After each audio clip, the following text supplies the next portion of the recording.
Okay. Welcome again to Vetenskap och Demokrati, Science and Democracy. This week, we're going to talk about the question of what justifies the state. Vad legitimerar staten?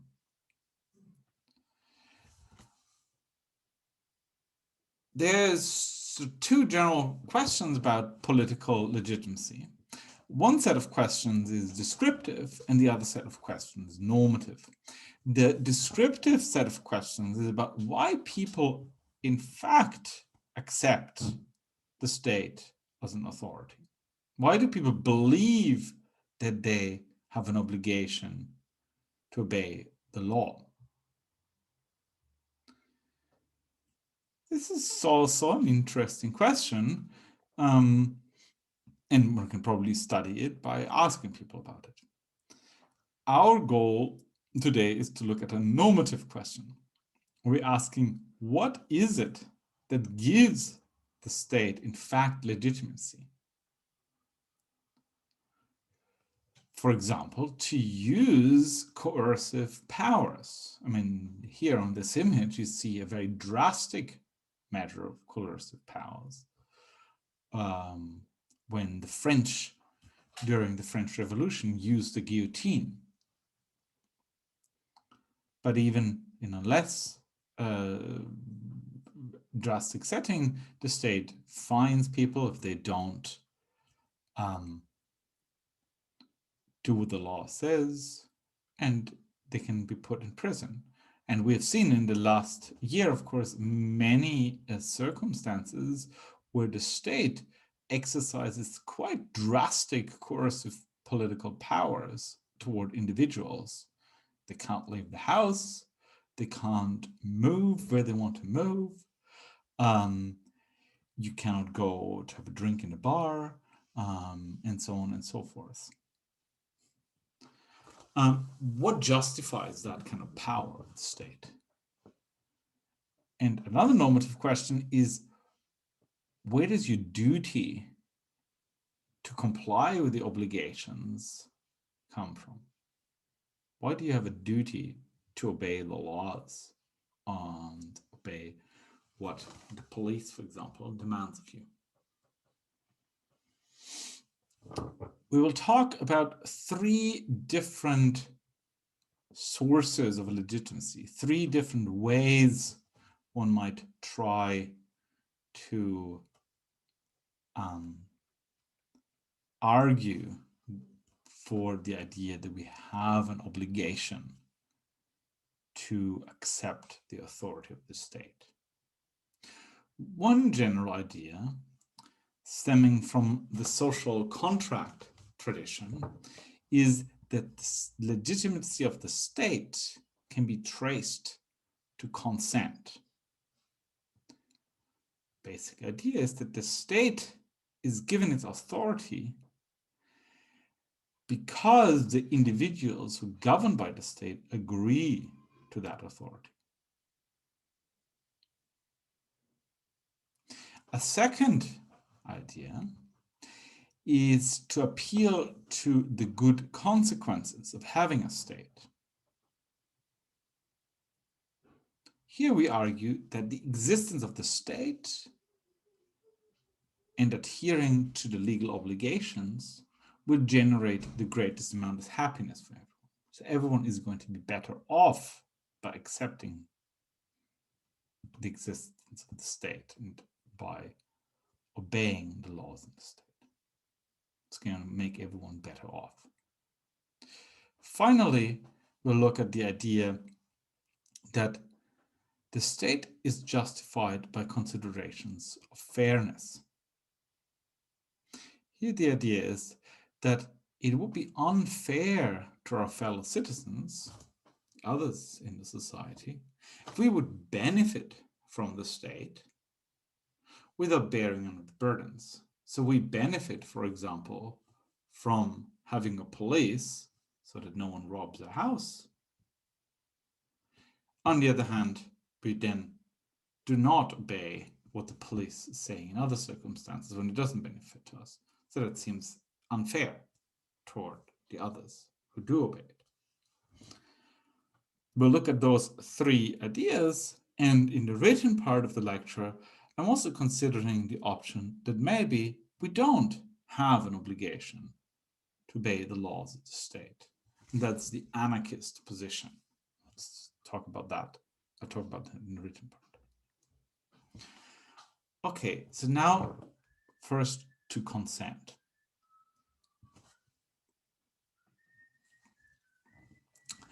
The basic idea here is to trace political legitimacy to an agreement between people. So the basic idea is that just like you and I can make a contract where we agree to do certain things in the future and thereby incur an obligation to then fulfill the contract. So for example, I have a contract with you that I will mow the grass in your garden. You write in the contract that you will pay me a certain amount of money on it. Then we have an agreement on that. And then we both are obliged, because we consented to that agreement, to then do our parts. So the idea then here is that the state has authority and individuals are obliged to comply with political obligations because the individuals have agreed to, consented to those obligations and the authority of the state.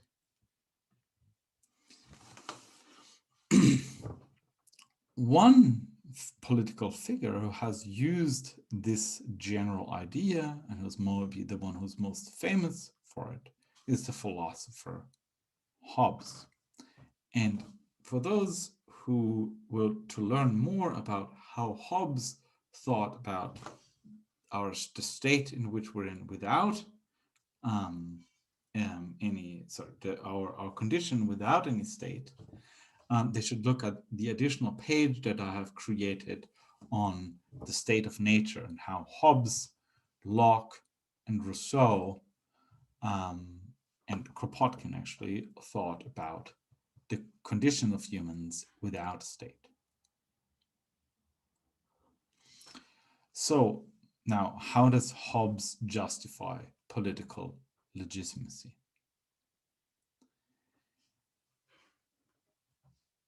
Hobbes' idea is that the purpose of government is to enforce moral rules. It would, according to Hobbes, in everyone's interest to follow certain moral laws and, for example, to live in peace. These are things we can derive as a rational rule. It's in everyone's interest. On the other hand, it's in an individual's interest to attack others. In a later session, we'll talk more about the conflict between what's individually rational and what's collectively rational. We talk about the common good. The purpose of the government then is to enforce those moral rules that we can derive rationally. A life under the authority of the state, according to Hobbes, is better than the alternatives, living that state of nature where life is short, brutish, is brutish and short. So it is in the rational interests of individuals to submit themselves to an absolute political authority in order to gain the benefits of life in society. So he thinks that individuals actually should accept an absolute monarch who enforces the moral rules. So one way to think about this, and I like this analogy, is like when Odysseus in this Greek story travels with the boat, and there are these sirens that sing these very beautiful songs, and Ulysses he wants to benefit from hearing these songs, but he knows that the sirens are so dangerous because they sing so beautifully that then you are going to be steering your boat into the rocks and going to die. So what Ulysses does is bind himself to the mast, or let himself be bound to the mast in the ship, so that he can hear the songs, so reap benefits. So the analogy I want to talk about is that we sort of use the state to bind ourselves to the mast, so that we are, as it were, we can't help but do what's right. Anyway, it's like a partial analogy. So we bind ourselves to the mast to reap the benefit of the moral rules, but we wouldn't do it if there wouldn't be a state. Okay. So, helps this idea.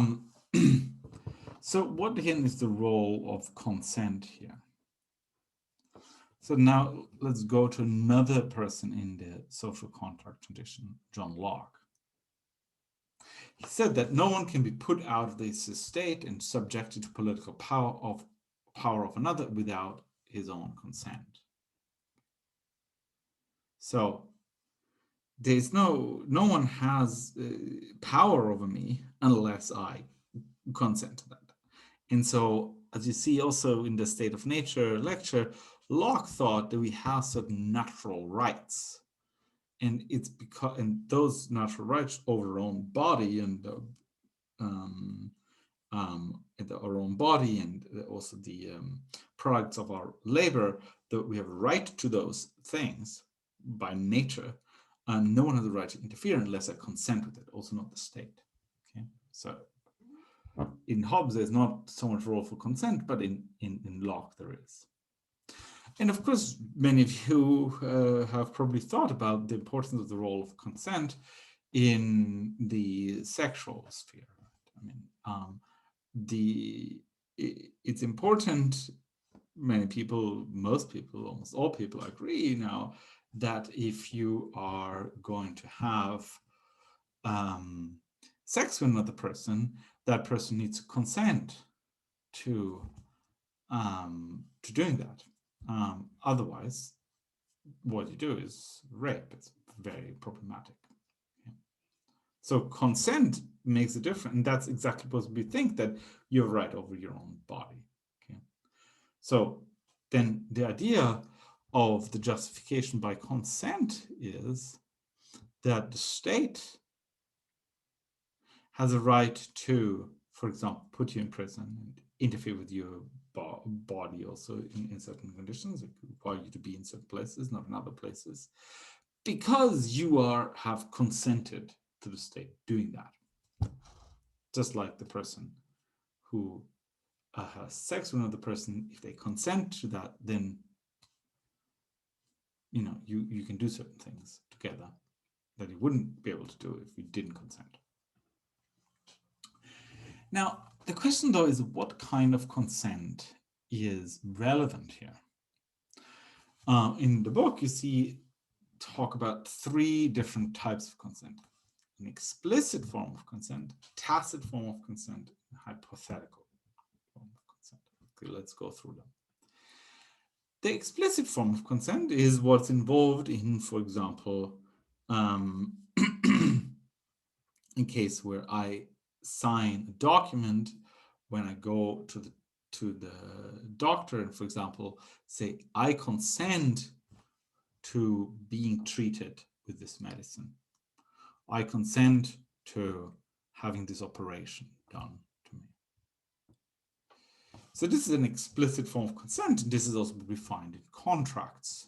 I agree to pay you money for mowing my lawn, mowing my lawn, mowing my lawn, mowing the grass.